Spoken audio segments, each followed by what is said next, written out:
Assalamu alaikum, shalom. This is Piero Giorgio, author of Survive the Economic Collapse.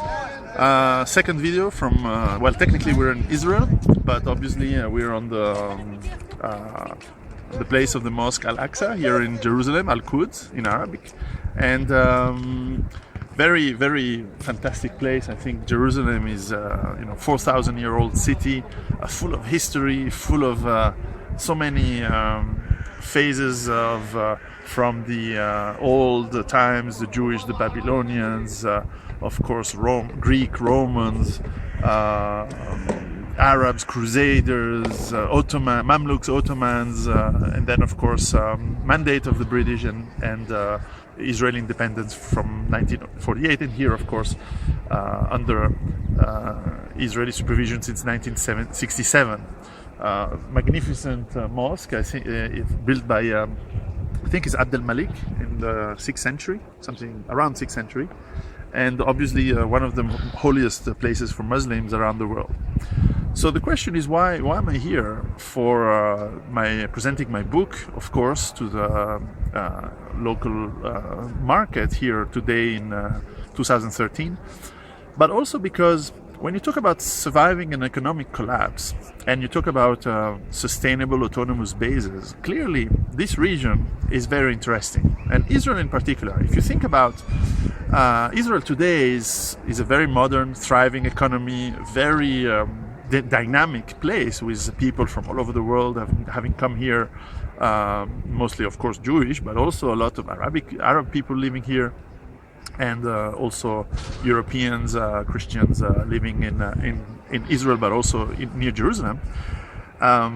It has not been like that all the time. And if you think of 1948, and even before in the 20s and 30s, with the first kibbutz and the first settlements in the north especially, but also in the deserts in the south, these people had a challenge. They first of all had to build a sustainable economy, even on a very local scale. The kibbutz had to have access to water, they have to grow their own food, they have to have medical ability to sustain illnesses and injuries, of course, and they had to produce their own energy, whether it was for vehicles, so petrol, they had to buy it, or they had to generate their own electricity for lighting and so on, which came very late, in fact. But also they had to defend themselves, defend against predation by people who just wanted to steal, but also from potentially enemies. And I'm not going into the history of whether it's righteous or not. I actually don't care about that. What I care is the techniques. Now, in the 20s and 30s, the kibbutz had to be independent, and they had to defend themselves. And especially during the 1948 wars, a lot of them were completely surrounded.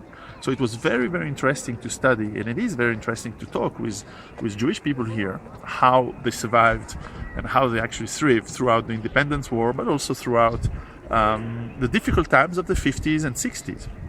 Now, Israel in the 70s, 80s, and 90s completely developed and became a very strong economy.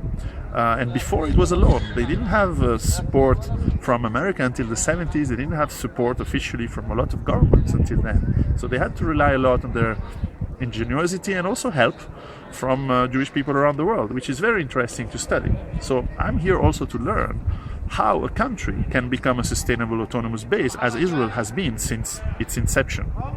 And at the same time, it's very interesting, and I'm trying to visit the West Bank, the occupied territories in the West Bank, such as Ramallah, Jenin, and to learn also from the Arabic people, the Palestinians, the Muslims here. Well, in Palestine you have Muslims and Christians mostly, how they are coping in surviving in a very difficult times. Obviously their land is occupied by Israel, and again, I'm not judging, I'm not saying who's right or wrong, I'm just analyzing how these people are separated from the world.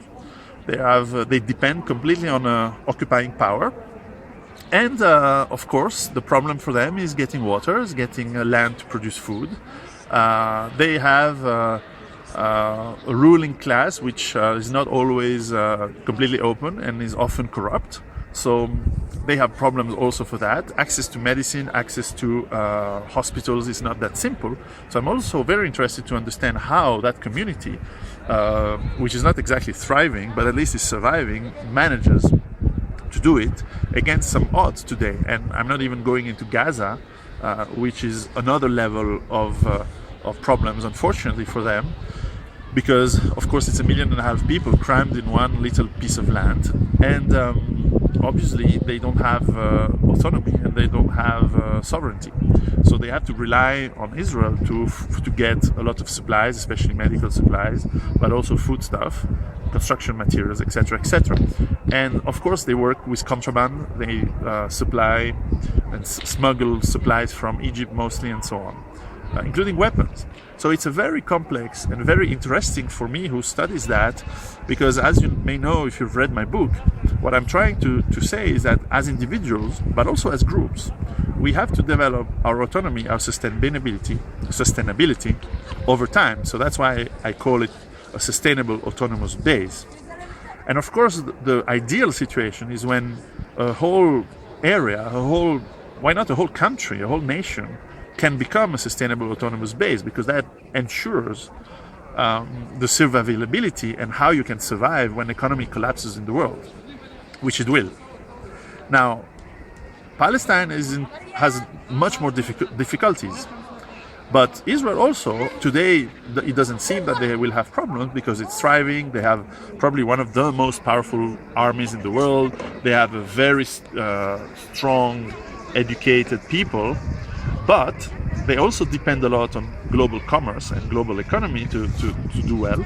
And of course, they also depend on a lot of goodwill and help from, let's say, the international community, whether they like it or not. I think they don't really like to think it this way. They think that they are very independent, which in a way they are. But of course, they'll depend on the world a lot. So when the global economy will collapse, especially with the US economy collapsing, how is Israel going to make it? So this is also a very interesting question. And perhaps the difference between Israel and, let's say, the America or UK or other countries is that in the US or in the UK, you can probably survive either as an individual or as a family or as a small group of people or as a small region, like a village or an area in the city, if you build your sustainable autonomous base. Israel is going to be more difficult because you cannot really make it as individual, because if everything collapses, well, you have so many surrounding countries which potentially are enemies that you probably can't make it individually. You cannot make it against such an overwhelming force. However, if you stick together as a country, you can. And so clearly here, the challenge is to build strong individuals, strong families with good preparation, and of course build a strong country which will be able to maybe fend off any enemies over a long time, which is going to be more and more difficult, because as technology becomes less important and less sustainable, with petrol independence going away, Israeli army and armed forces will not be able to have such a technological edge as they have had for the last 40 years. So it will become more and more an infantry job and local defense job rather than having F-15s and high-tech weaponry to defend the land and even be able to do offensive actions. So the game is going to change dramatically, and it will be much more difficult for Israel and Israelis to defend themselves. However, it's not impossible. So I'm very interested to discuss here with local Israelis, and I'll be back in Tel Aviv. But results of that discussion will be in my third video from Israel. So in the meantime, I leave you in the old city of Jerusalem, Al-Quds, and always a very interesting and fascinating place for whoever loves history, regardless of politics. This is a very, very interesting place to reflect over the last 4,000 years of history, especially in the western part of the world, because this is one of the key foundations of Western history. So I leave you here, and I'll be speaking to you soon. Ciao.